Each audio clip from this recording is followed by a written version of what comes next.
Well, the rising cost of living continues to be quite a concern. Some people say they are still struggling to put food on the table. Labour Federation Cosatu and its affiliates are staging a national day of action today, this across the country. And they're calling on the government to address the issues faced by the working class, which include unemployment, power cuts and the ailing economy. Our reporters, eNCA senior reporter Aisha Ismail and Letty Wimdluli, are following in with that developing story for us. And they join me now, of course, to give me the very latest. Letty, Aisha, a very warm good morning to you, colleagues. I suppose if I can start with you, Letty, Cosatu saying they're quite intentional today in sending a clear message to government and private sector that the working class is simply not coping under the current economic climate.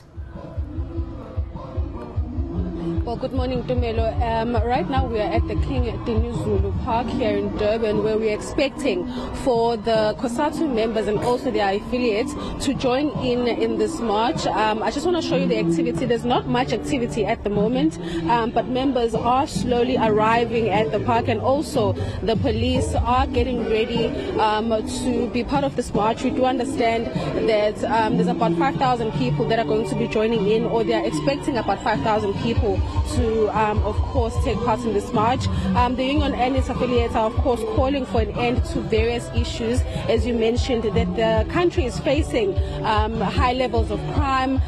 There's also corruption, load shedding, and basically what the union is trying to do is highlight the plight of the working class in this country. And they are saying that they are hoping that this march is going to yield positive results. Their voices will be heard, and that the government will intervene, and also the public sector. We are expecting for the march to begin at 11.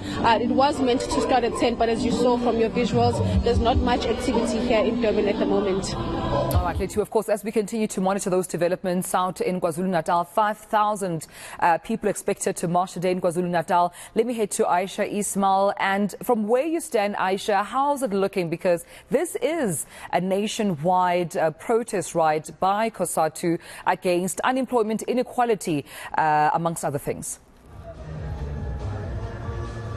Indeed, and as you can see, not many people out here in District 6 where the march will start.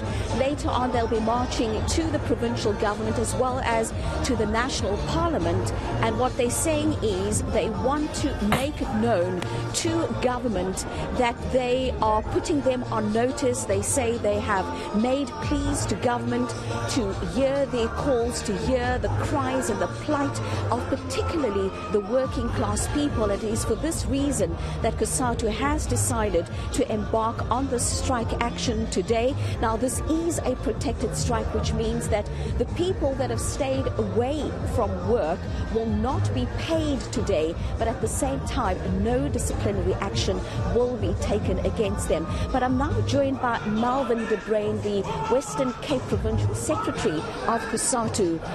This is not the first time that Cosatu has embarked on strike action to make their demands known. But you are also in an alliance with the ruling party, with government, yet you are striking and marching to the National Parliament today. Yeah, Cosatu is really unhappy with the slow pace of job creation in our country.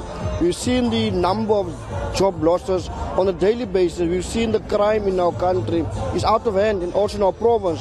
And we are of the view that the national government is doing enough, the province and the city is not doing enough to fight crime in our own areas. We've seen what's happening in the corruption cases.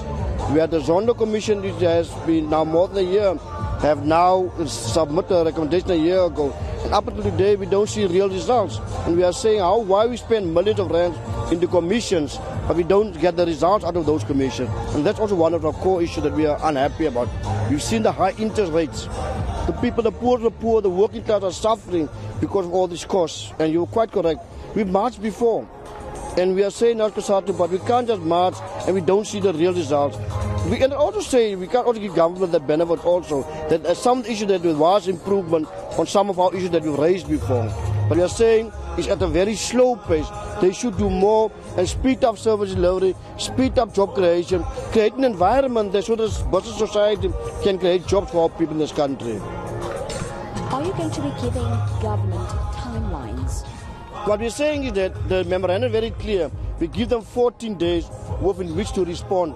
So within 14 days, they must give us a plan on how they will address the concerns that we have raised. They must give us like short-term results, medium-term and long-term. We're not saying that will be an open-ended memorandum. They must tell us what we'll do in the next 6 months, what we'll do in the next 12 months, etc. But we want real results, because this can be the beginning of ongoing campaigns if we don't get the desired results out of our memorandums. Thank you so much. And that was Malvin de Bruyn, the Western Cape Cosatu Secretary.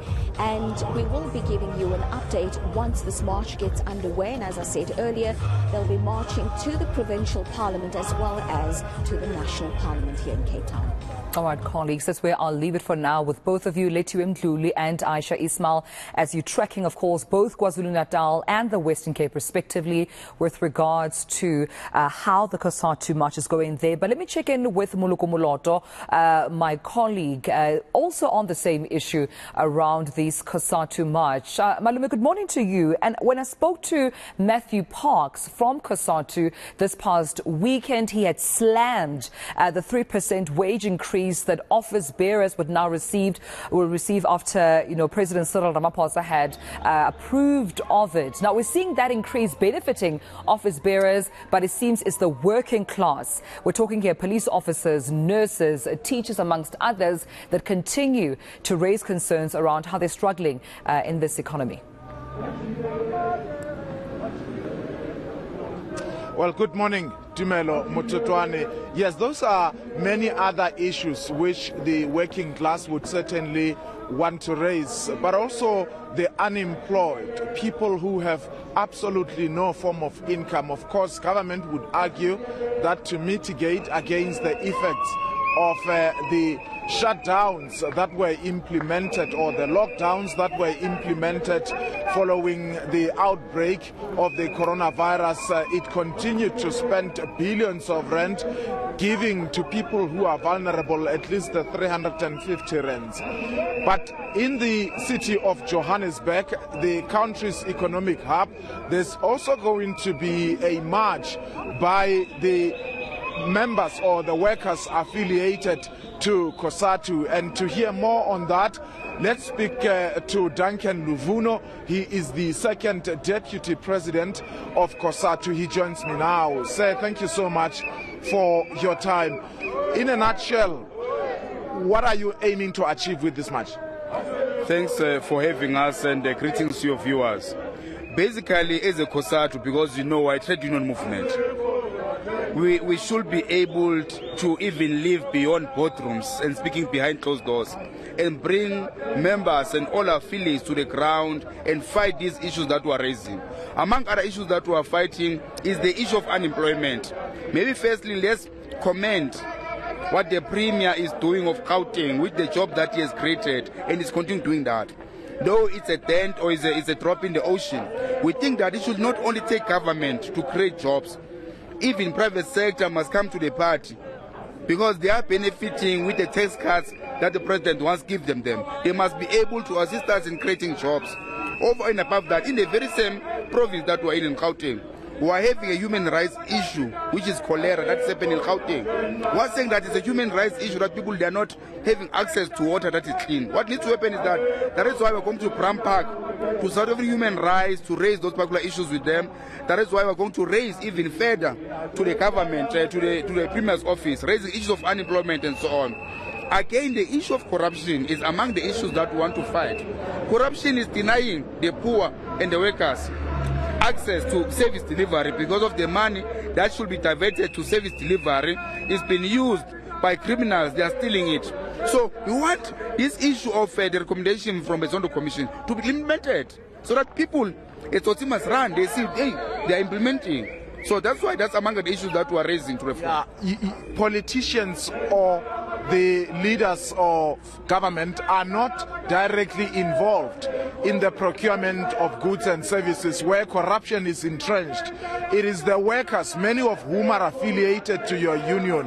What accountability are the workers taking in the enablement of corruption, those who are running those procurement services? I think crime is a crime. Corruption is corruption. We can't say corruption is done by an employer or whoever does a corruption, whoever steals, whoever commits a crime, that person is a criminal.